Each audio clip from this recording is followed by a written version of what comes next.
Vamos a continuar nuestro estudio en Lucas. Creo que ha sido una enorme bendición estudiar este evangelio. Siempre estudiar un evangelio es muy confrontante porque nos vamos a encontrar historias de Jesús que conocemos quizás por cultura popular, porque a lo mejor creciste en alguna iglesia, escuchas estas historias y nos invitan a recordar las palabras de Jesús. Pero también nos encontramos con otras cosas acerca de Jesús que nunca pensamos que se atrevería a decir, que nos incomodan, nos confrontan y nos llaman a una vida de discípulos muy distinta a la que muchas veces en nuestra cultura ser un discípulo es simplemente tener a Jesús como una especie de Santa Claus personal, si me lo permites decirlo así. Como alguien que está ahí para cuando tengo problemas, no se mete mucho en mi vida, porque es muy respetuoso, pero cuando tengo un problema está ahí para que yo le pida ayuda, ¿verdad? Y el Jesús de los evangelios es muy diferente. Es un Jesús que no puedo poner a mi manera, a mi imagen, ¿verdad? Se niega rotundamente a ceder a que yo lo convierta en ese ayudador personal. Más bien, Jesús me llama a venir en sus términos y ser un discípulo que le sigue con una actitud de humildad, de arrepentimiento. Y eso es lo que estamos aprendiendo en Lucas, ahora en esta nueva sección de Lucas, ¿verdad? En esta nueva sección, a partir del capítulo 9, la segunda parte, hasta el capítulo 19, es la parte más extensa de Lucas, está dedicada a el camino hacia Jerusalén. La mayoría de teólogos llaman así a esta sección porque Jesús, en el capítulo 9, nos dice que decide ir a Jerusalén. Su rostro es como uno que está decidido a ir hacia Jerusalén. Va en el camino. Todas las grandes parábolas y enseñanzas de Jesús a la gente y a sus discípulos están contenidas en esta sección. Esta sección que llamamos rumbo a Jerusalén o en el camino. Y muy interesante que la primera historia que encontramos después de que Jesús envía a los 70, ¿verdad? Con este sentido de urgencia para llevar este mensaje de las buenas noticias a estas ciudades, a tanto proclamar las buenas noticias como advertirles de rechazar las buenas noticias. Encontramos que la primer parábola de Jesús es una de un hombre herido junto al camino. Es la primera historia que encontramos ahí en esta gran sección. Así que Jesús quiere enseñarnos acerca de la vida de discípulos. ¿Qué significa ser un discípulo de Jesús? La semana pasada aprendimos, significa ser llamados a una misión. Como los 70, cada uno de nosotros como discípulos de Jesús hemos sido llamados a la gran misión del reino de Dios. Hemos sido enviados a participar de esta misión. Es un enorme privilegio. Y lo último que vimos la semana pasada fue ver a Jesús celebrando lleno del Espíritu. Por cierto, entre paréntesis, en Lucas siempre que alguien es lleno del Espíritu canta o exalta a Dios de alguna manera, como María y Elizabeth, en el canto de María y el canto de Elizabeth, que son llenas del Espíritu, o dice que el niño en el vientre de Elizabeth, Juan el Bautista, fue lleno del Espíritu.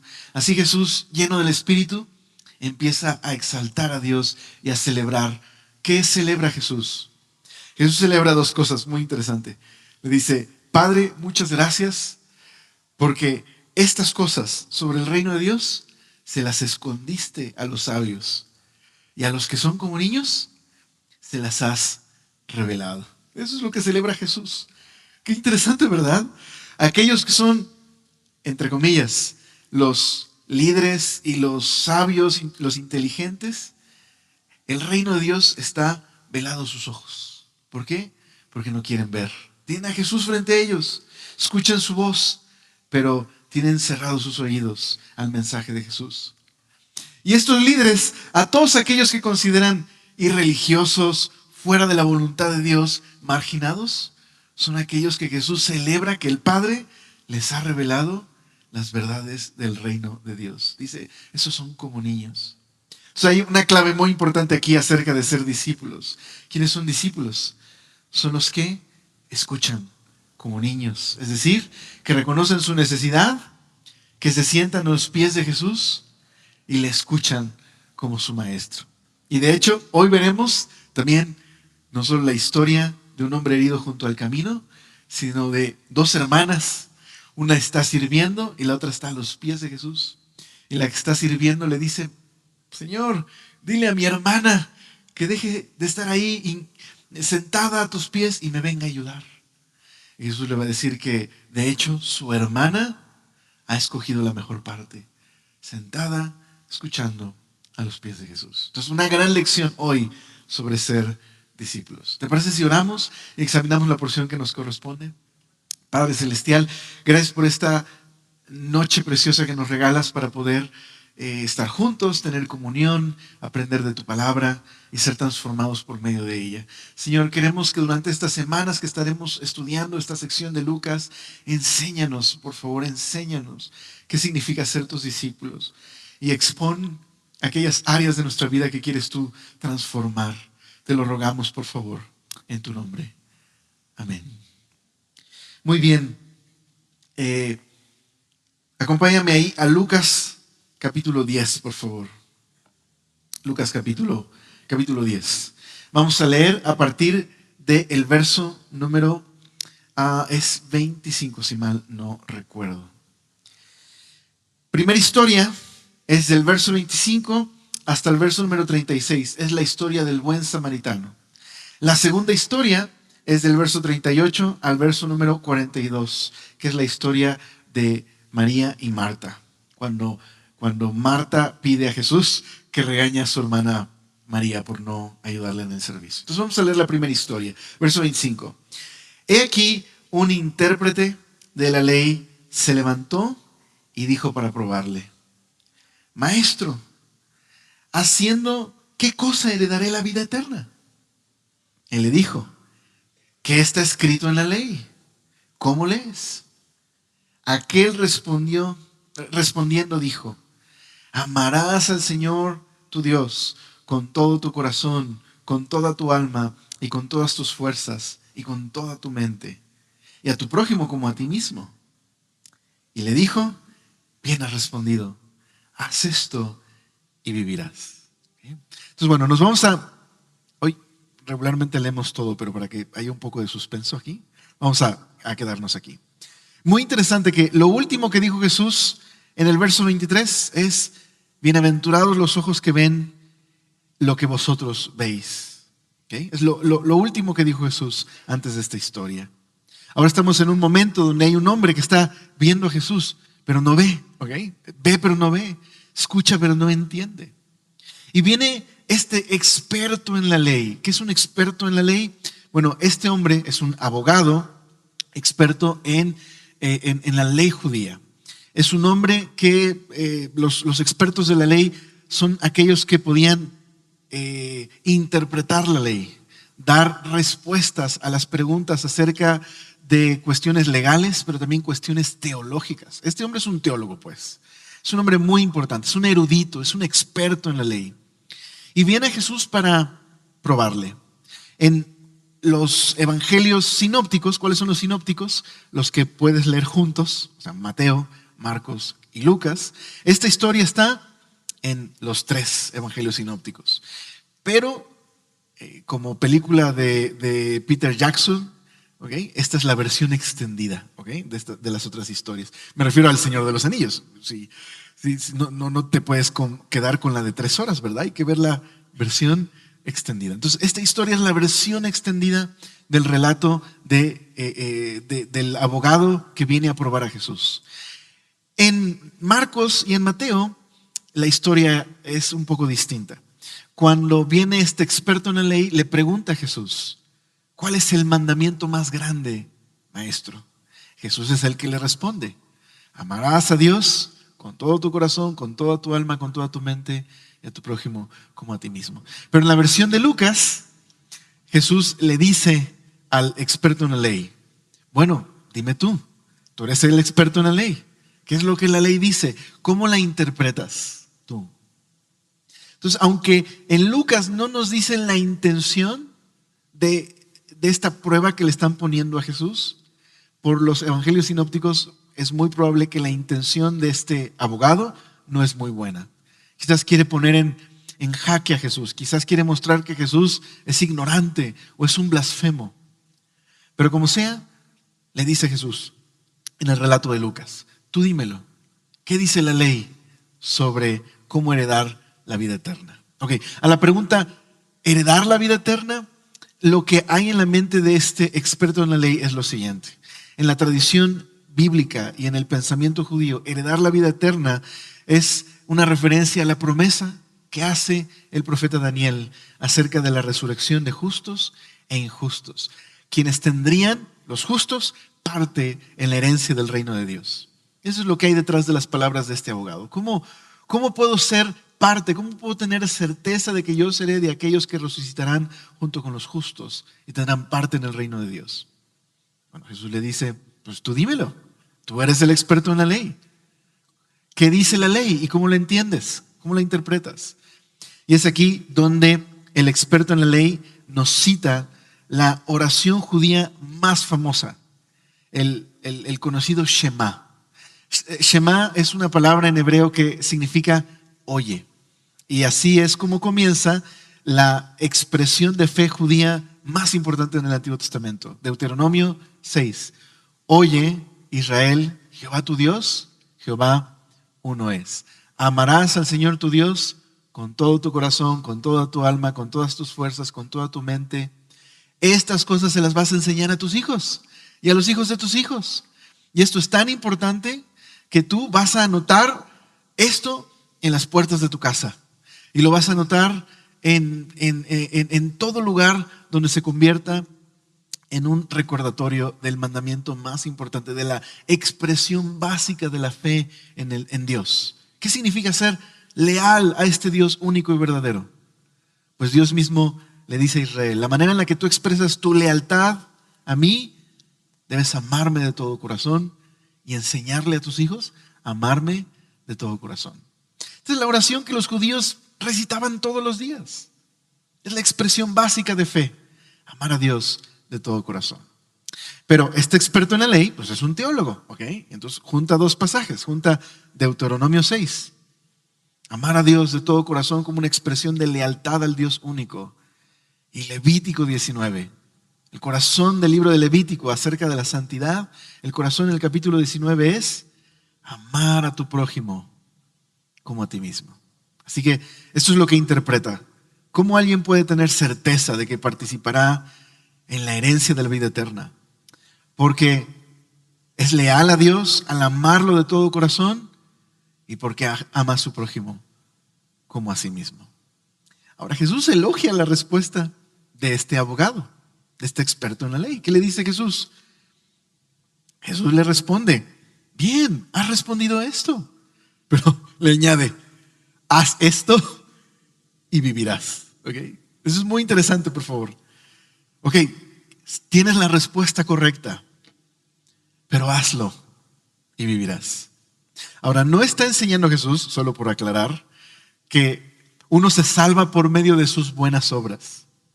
Más bien Jesús está llevando a este hombre a considerar que no se trata solo de tener la teología correcta, sino de que mi vida tiene que ser una respuesta a lo que Dios ha hecho por medio de su gracia. No puedo solo saber lo que Dios quiere que sepa, debo vivirlo como una respuesta de amor y obediencia a Él. Por eso dice el verso 29, le calaron las palabras de Jesús. Verso 29, pero Él, queriendo justificarse a sí mismo, dijo a Jesús, ¿y quién es mi prójimo? ¿Qué está implicando este hombre, este teólogo experto? Le está diciendo a Jesús, ok, sí, pero yo entiendo una cosa, mi prójimo es aquellos del pueblo de Dios a quienes Dios ama y Dios eligió, ellos son mi prójimo. Y por lo tanto mi obediencia a la ley de Dios está limitada por amar solamente a aquellos que Dios ama. ¿Ok? Eso es lo que tiene en mente este experto en la ley. Dios ama a su pueblo. Pero no me hables de los romanos odiosos que tienen que nos tienen oprimidos. No me hables de aquellos samaritanos, esa raza mestiza que Dios aborrece, por cierto. Mejor me sería ser un perro que ser un samaritano, decían algunos judíos. Entonces, sí, claro, mi prójimo es aquellos a quienes Dios ama. Por cierto, estos son los que yo interpreto que Dios ama. ¿Se entiende? Entonces, Jesús, aquí viene la versión extendida, le va a contar una parábola, una historia que va a desafiar las expectativas que tiene este teólogo. Y no solo las suyas, las nuestras también, ¿verdad? Dice, queriendo él justificarse a sí mismo, dijo a Jesús, verso 29, ¿y quién es mi prójimo? Verso 30. Respondiendo Jesús dijo, un hombre descendía de Jerusalén a Jericó y cayó en manos de ladrones, los cuales le despojaron e hiriéndole se fueron, dejándole medio muerto. Aconteció que descendió un sacerdote por aquel camino y viéndole pasó de largo. Asimismo un levita, llegando cerca de aquel lugar y viéndole, pasó de largo. Pero un samaritano que iba de camino vino cerca de él y viéndole fue movido a misericordia. Y acercándose vendó sus heridas, echándole aceite y vino. Poniéndole en su cabalgadura, lo llevó al mesón y cuidó de él. Otro día al partir sacó 2 denarios y los dio al mesonero y le dijo, cuídamele. Y todo lo que gastes de más, yo te lo pagaré cuando regreses. Jesús entonces remata, ¿ok? Con una pregunta.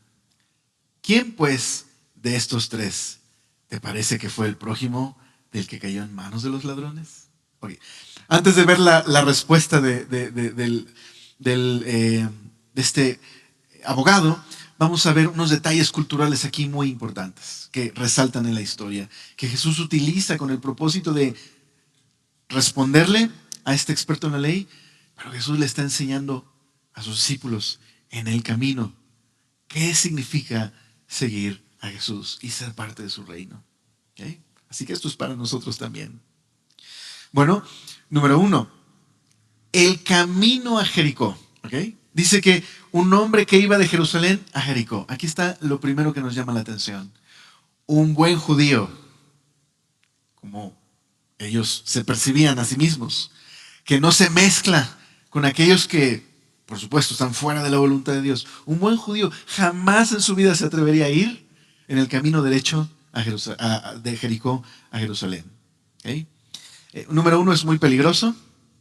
Y número 2, te acercaba hacia aquellas personas que podían ceremonial o ritualmente contaminarte. Entonces, no es el camino que elegiría un judío. De hecho, hablando de Samaria, otro lugar al que un judío tendría mucho cuidado de ir, los judíos rodeaban, hacían el camino más largo para evitar pasar por ahí, con tal de no entrar en ese territorio. Entonces, una de las primeras cosas que nos llama la atención, está escogiendo la ruta más peligrosa de todas, donde seguramente le iban a asaltar, ¿no? El equivalente sería decir el día de hoy que atravesó un barrio peligroso de madrugada, ¿okay? Un lugar difícil, o una carretera en la noche muy peligrosa, ¿okay? Una zona de estas que la policía tiene detectadas como un lugar peligroso. Va por ahí. Y otra cosa cultural que nos llama la atención. Tienes a un sacerdote y a un levita en la historia. ¿Okay?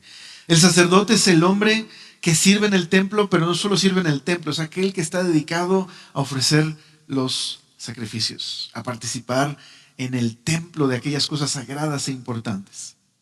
Pero pasa y ve a este hombre que está medio herido y pasa de largo.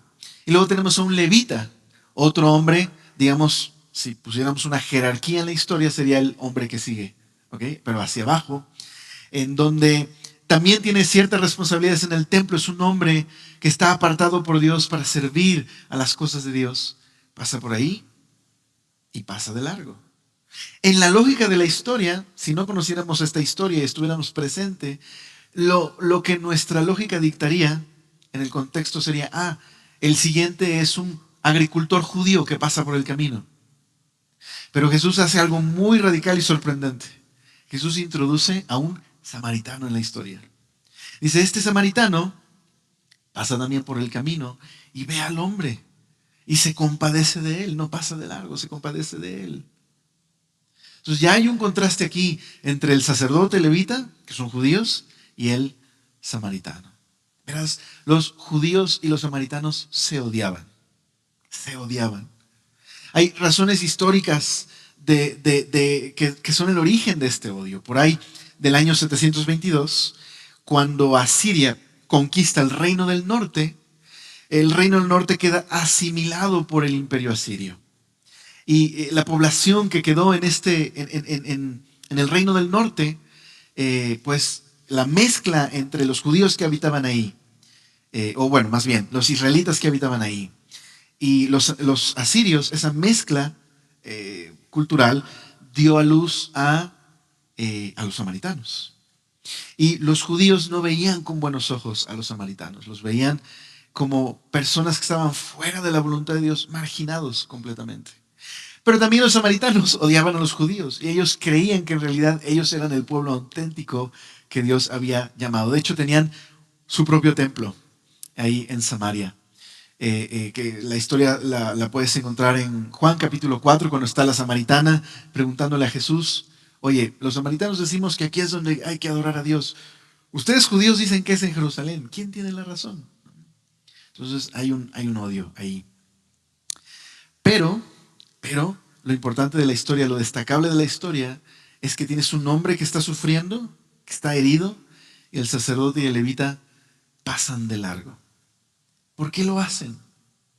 Bueno, la historia no nos implica por qué, pero no nos dice, perdónenme, explícitamente por qué, pero nos lo implica.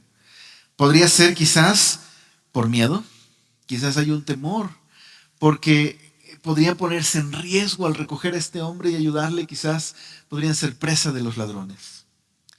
O quizás por el hecho de ser un sacerdote y el otro un levita, estaba prohibido tocar un cadáver porque eso los haría impuros ceremonialmente. Aunque eso podía remediarse, pero los haría ceremonialmente impuros. Así que no se detienen. No sabemos la motivación precisa, pero no se detienen.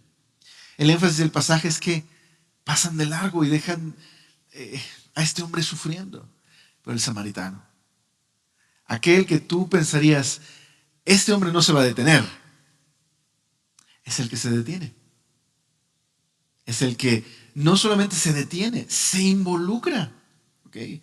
Porque ponte a pensar lo que significa ir, o sea, el riesgo, ¿okay?, de detenerte e ir por este hombre y entonces empezar a lavar sus heridas con aceite. Eso es muy personal. ¿Okay? Es muy personal. Si a veces en la familia, ¿verdad? Cuando uno de nuestros familiares está enfermo, nos cuesta a veces cuidarlo, ¿verdad? Porque decimos, ok, yo no estoy diseñado para estas cosas, de estos cuidados de enfermos. Algunos tienen un corazón más de enfermero, ¿verdad? O de enfermera. Pero nos cuesta trabajo. Ahora imagínate un hombre golpeado en la calle, ensangrentado, pero lo toma, cuida sus heridas. Y no solo se involucra personalmente, sino lo lleva hasta un lugar seguro. Lo rescata y lo lleva a un lugar seguro, una zona segura. Y se involucra económicamente. Paga para asegurarse que este hombre herido pueda ser restaurado. Entonces Jesús le pregunta al experto en la ley, al teólogo, ¿quién de estos tres hombres fue el prójimo del hombre herido? Mira la respuesta del experto en la ley. Él dijo, verso 37, él dijo, el que usó de misericordia con él. ¿Será que se siente demasiado molesto y confrontado como para decir el samaritano? ¿No? Como que no se atreve ni siquiera a pronunciar la identidad étnica. No puede decir, fue el de Samaria, ¿okay?, el que usó de misericordia. Entonces Jesús le responde, ve tú, haz lo mismo. Aquí tenemos una gran lección acerca de el discipulado, de qué significa ser discípulos. Y una de estas cosas que aprendemos es que tener conocimiento teológico no es suficiente. No es una garantía de que alguien conoce realmente a Dios.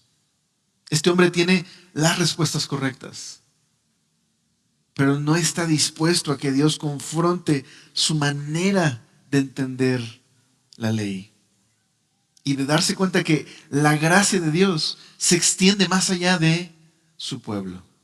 De hecho, el samaritano está cumpliendo lo que el pueblo de Israel tenía que hacer. ¿Se entiende? Israel había sido llamado por Dios en la historia bíblica a ser el prójimo, ¿ok?, de sus vecinos paganos, a poder ser luz, a poder amar y servir y reflejar la gran generosidad de Dios a los demás. Así que el samaritano, ¿ok?, el odioso samaritano, el que está fuera de la ley de Dios y la voluntad de Dios, es el que en realidad está encarnando la misión de Israel, de ir, amar, salvar y rescatar.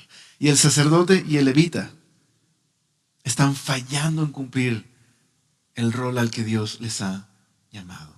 ¿Okay? Ahora, no deberíamos ser tan duros con ellos. Es decir, no es que necesariamente están pasando y, oh, guácala, no toques a ese hombre. Bueno, quizás sí, quizás no. No lo sabemos. Pero el punto es que estos hombres están fallando en cumplir el llamado que Dios les hizo. Mientras que el samaritano está siendo aquel que cumple la misión. Entonces quizás el abogado quería mostrar que Jesús era un falso maestro. Quizás quería mostrar que Jesús estaba enseñando mal. Pero en realidad lo que hace Jesús es mostrarle que quien está equivocado en cómo interpreta la voluntad de Dios era de hecho este experto en la ley. Entonces, ¿qué hay aquí para nosotros? ¿Quién es nuestro prójimo? Sería una muy buena pregunta para reflexionar en esta noche. Bueno, de acuerdo a Jesús, nuestro prójimo es literalmente nuestro próximo. ¿Okay? Cualquier persona que está a nuestro alrededor está puesta ahí con el propósito de que podamos amar, servir y mostrar la buena voluntad de Dios. ¿Okay? Pero sobre todo, claro, en la historia nos damos cuenta que Jesús quiere que nos preocupemos por aquellas personas que no pueden valerse por sí mismas, por aquellas personas que están quebrantadas y dolidas. ¿Okay? Es decir, en nuestra sociedad, ¿quiénes serían los que están ahí dejados medios muertos? Sería una buena pregunta para reflexionar. Pero no deberíamos pensar que esto se limita solo a quienes están en una situación extrema, como en el caso de este hombre junto al camino. La gracia de Dios se extiende a todos. Esa es la gran lección. Y se extiende a aquellas personas que nosotros en nuestros prejuicios no pensaríamos que la gracia de Dios se extiende hacia ellos. Y sin embargo Dios nos llama a limpiar sus heridas, amarles y servirles. Y no me refiero solo a heridas físicas, sino a toda aquella persona que en este mundo por causa del pecado está rota. Pero sin duda alguna, en Lucas Dios tiene un corazón por aquellas personas que están evidentemente en una situación vulnerable. Así que sí, mi prójimo es mi próximo. Pero sin duda alguna necesito abrir mis ojos y estar atento a aquellas personas, no solo cercanas, sino a aquellas personas que Dios pone en mi camino, que están heridas, que están sufriendo y que Dios quiere utilizarme como un instrumento de amor en sus vidas. Dice Warren Wiersbe en su libro 10 principios de poder para el servicio. Uno de estos principios sobre el servicio es el motivo o la motivación del ministerio es el amor. Lo que dice Warren Wiersbe es lo siguiente. ¿Qué es el ministerio? ¿Cuál es la definición de ministerio? Cuando un Dios amoroso suple las necesidades de las personas a través de canales, instrumentos en sus manos. Eso es el ministerio. Un Dios amoroso que en su generosidad suple las necesidades de las personas, pero lo hace a través de sus instrumentos, sus canales. Nosotros, los discípulos. Jesús quiere alcanzar a este mundo dolido. Ahora, al final déjame decirte que podrías decir que Jesús es el buen samaritano por excelencia. Es aquel que dio sus recursos, ¿verdad? Que vino a este mundo, tomó nuestro lugar, llevó nuestro dolor, hizo de nuestro problema su problema, para que pudiéramos tener salvación. Eso es lo que implica esta parábola. Ser un discípulo es hacer del problema de los demás mi problema. Amarles, servirles, extender misericordia. ¿Okay? Así que bueno, mucho hoy que Dios quiere que tú y yo meditemos. Si quizás como este experto en la ley ponemos un límite a la gracia de Dios. Seleccionamos a aquellas personas que sí creemos que son candidatos para la gracia y la misericordia de Dios. Cuando Dios quiere en realidad romper esos estigmas que muchas veces tenemos y darnos cuenta que Dios quiere alcanzar con su gracia a aquellas personas como este hombre herido en el camino. Así que ser un buen prójimo requiere esto. Requiere, como Jesús, extender el amor de Dios hacia aquellos que están vulnerables y necesitados. Involucra mis recursos, mi vida, mi tiempo, porque eso es un discípulo. ¿Okay? Entonces un discípulo no es aquel que tiene buena teología, aunque evidentemente es importante tener una muy buena teología, ¿verdad? Si tenemos una mala teología, vamos a vivir de una mala manera. Pero un discípulo no es simplemente aquel que tiene buena doctrina. O, si quieres verlo así, tener buena doctrina no significa tener la información correcta. Tener buena doctrina es que aquello que creo acerca de Jesús también está transformando mi manera de vivir. Y me estoy convirtiendo en un canal por el cual el amor de Dios puede fluir hacia los demás. Ahí me encantaría decir, y yo sé que te puedes unir conmigo en esto, a mí me encantaría decir que amo a Dios con todo mi corazón, todo el tiempo, y amo a mi prójimo como a mí mismo. Pero siendo realistas, hay que reconocer que fallamos muchas veces en amar a Dios, más de las que nos gustaría reconocer, y en amar a nuestra familia y en amar a los demás, y pecamos y nos equivocamos. Pero tenemos un Dios de gracia, un Dios bueno que nos invita, nos llama a reconocer precisamente nuestro quebranto espiritual, nuestra necesidad de su gracia, porque Él quiere transformarnos para que podamos amar a los demás y reconocer aquellas áreas de nuestra vida donde fallamos en, como dice Jesús, ve y haz lo mismo.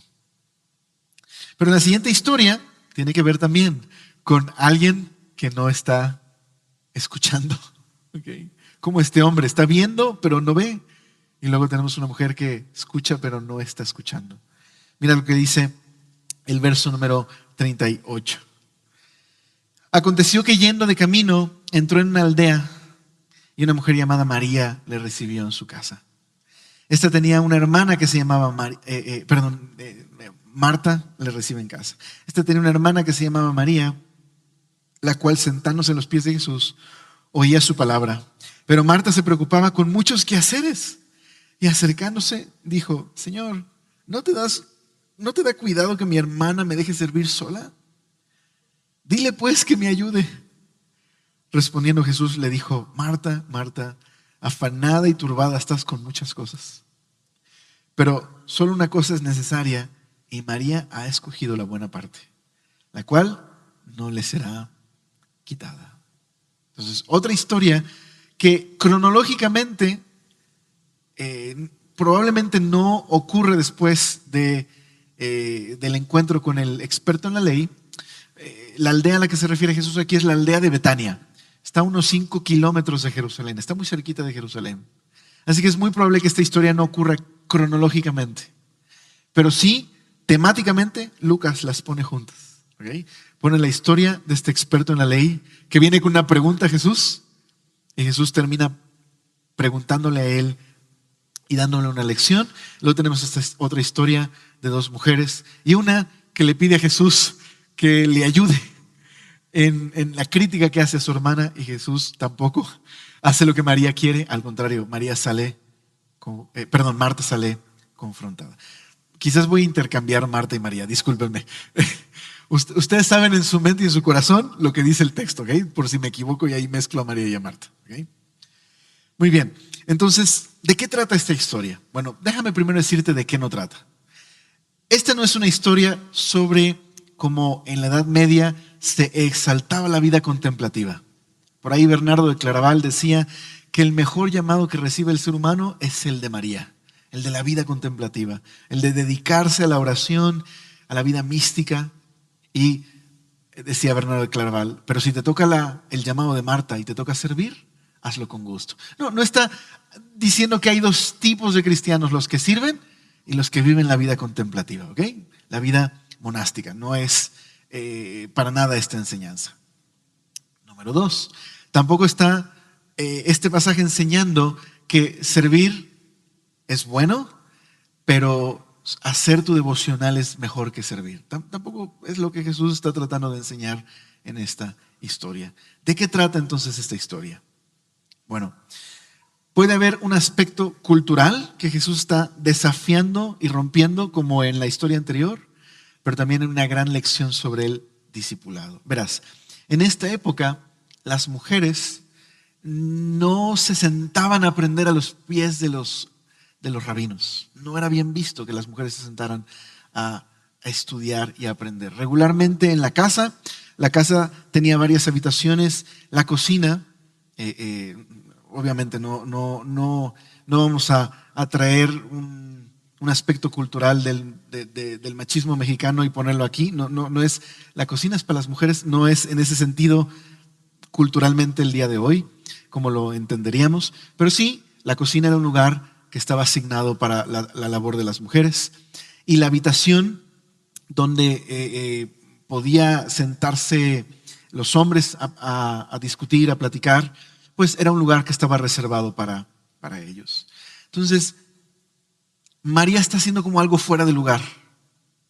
No está cumpliendo su tarea esperada, culturalmente hablando, apoyando a su hermana Marta, y está en el lugar equivocado. ¿Qué haces ahí creyéndote una discípula para aprender?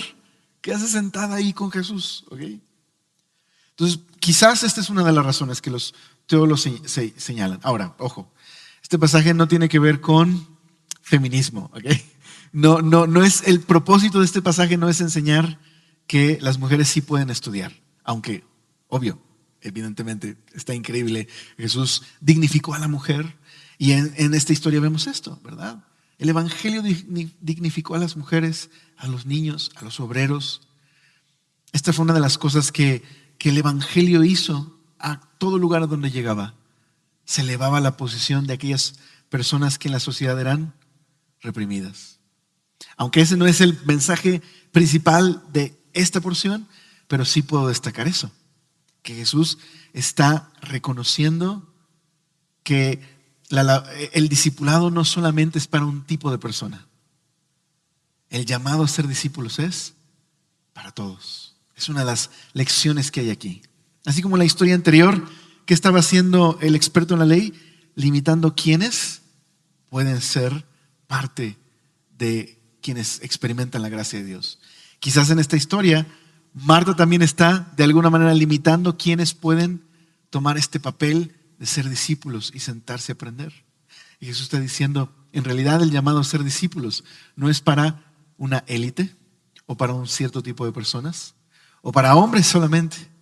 Es para todos el llamado a venir y seguir a Jesús. Entonces, en ese sentido, Jesús está siendo revolucionario, ¿verdad? Y está rompiendo los estereotipos y la manera en la que las personas entendían culturalmente quién podía seguir a un maestro. Esa es una. Pero dos, una lección importante que vemos aquí también, es que Jesús no está haciendo menos el servicio con Marta. No es que Marta está haciendo algo que dentro de las disciplinas cristianas es de segunda categoría, servir. Pero sí le está dando una enseñanza a Marta muy importante. Marta está sirviendo, pero ¿cómo está sirviendo? ¿Con sus ojos puestos no en Jesús, sino en lo que hacen los demás. Está sirviendo con una actitud de crítica. Se siente en el derecho de decir quién está haciendo lo correcto y cómo deberían hacerse las cosas. En realidad, Marta no está sirviendo como debería servir. A diferencia de María, que María tiene sus ojos puestos en el Señor. Es una gran lección, ¿verdad? Parte del problema de Marta es que está muy preocupada, excesivamente preocupada por lo que hacen los demás. Está pidiéndole a Jesús que comparta su queja, asumiendo que su evaluación sobre María es correcta. María está perdiendo el tiempo. No está haciendo lo que tiene que hacer. Pero Jesús no le hace segunda, pero ni por un minuto. ¿Okay? Al contrario, confronta a Marta. La confrontación de Jesús, lo que realmente le enseña a Marta es que ser un discípulo se trata de estar a sus pies. Y no en el sentido solo físico de estar a sus pies, sino que toda la vida de discípulo consiste en vivir siguiendo a Jesús. Mientras servimos, mientras estamos en el trabajo, mientras estamos en la casa, todo lo que hacemos consiste en vivir sujetos, dispuestos a escuchar. Marta no está escuchando a Jesús. Le está diciendo a Jesús qué tiene que hacer, porque ha perdido la perspectiva. María está en el lugar correcto. Una actitud humilde de discípulo que aprende. Creo que hay una lección tremenda ahí. Así que, una última lección, sin duda.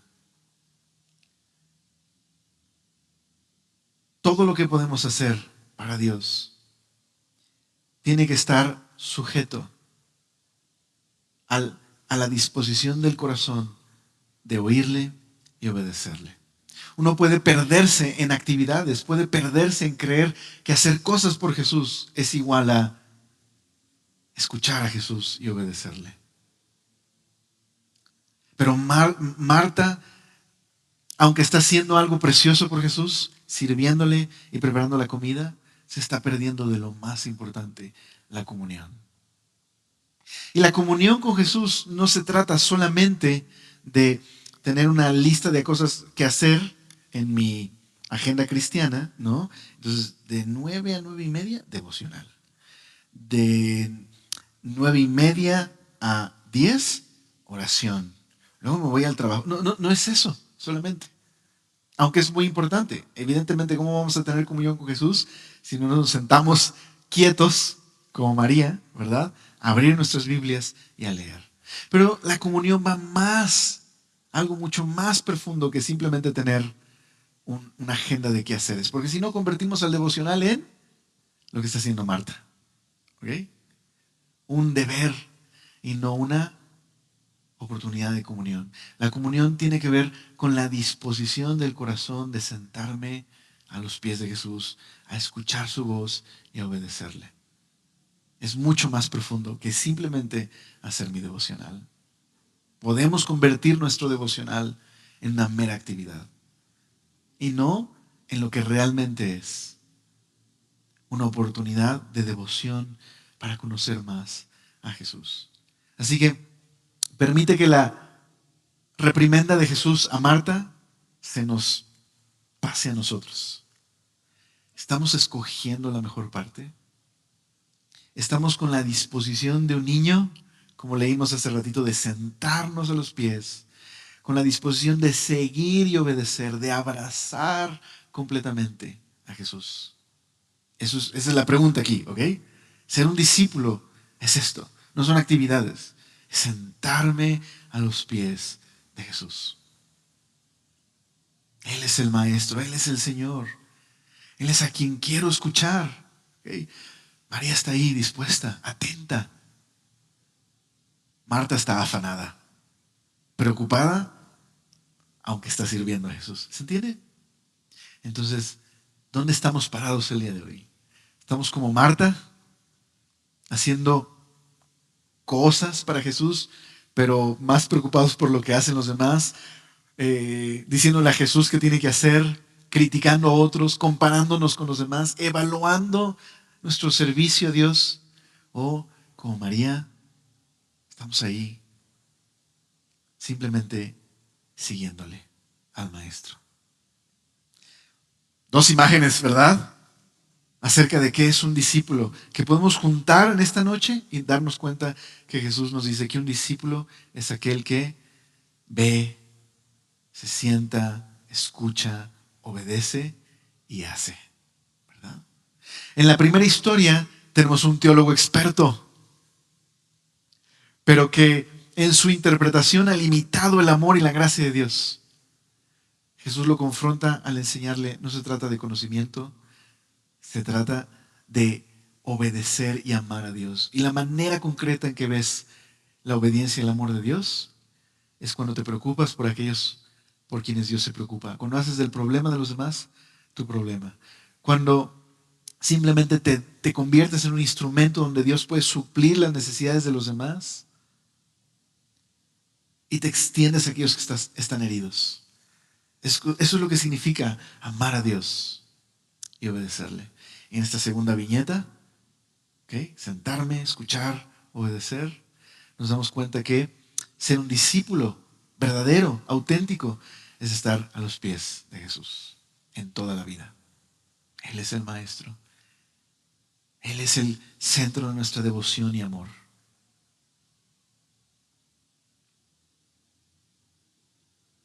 ¿Estás invirtiendo recursos en servir a otros? ¿Estamos dispuestos y disponibles para que Dios nos use como instrumentos de amor a los demás? ¿Tenemos un corazón sencillo que se sienta a los pies de Jesús para escuchar? Son buenas preguntas. No para sentirnos condenados, ¿ok? Porque si no, vamos a volver a caer en que se trata de obras, ¿verdad? Y entonces vamos a ver, ¿cuánto tiempo oro? ¿No? No, pues yo sí estoy bien porque oro mucho, ¿no? Yo sí ayudo a los enfermos y a los pobres. Pues entonces hemos caído una vez más en obras. No es para condenarnos, pero sí es para confrontarnos con el hecho de que ser discípulos implica acción, implica verdadera devoción, implica un corazón dispuesto a escuchar. ¿Te parece si oramos y le pedimos al Señor que nos ayude con esto? Señor, gracias por esta noche en la que nos permites, a través de estas dos escenas, considerar nuestro caminar como discípulos. Señor, no queremos ser expertos en la ley y con un corazón que no está dispuesto a amar y a servir. Señor, sería muy trágico tener esa actitud, Señor. Líbranos, por favor, porque somos muy dados, Señor, a interpretar a nuestra manera a quienes tú puedes amar, a quienes tú puedes salvar. Más bien permítenos ser esos instrumentos para que el ministerio ocurra, donde hay personas heridas, necesitadas de rescate. Ayúdanos a amar y a servir, aunque es costoso, Señor, porque eso es lo que tú hiciste por nosotros.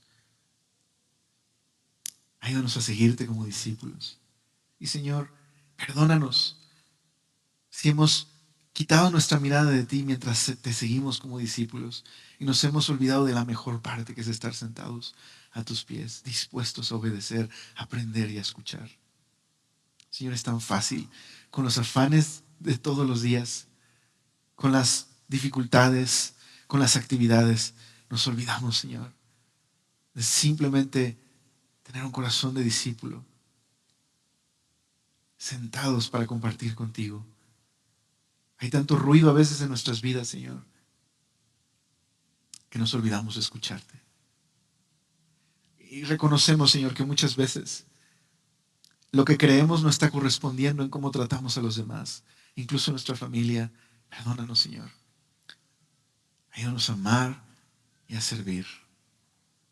Te lo pedimos en el nombre de Jesús.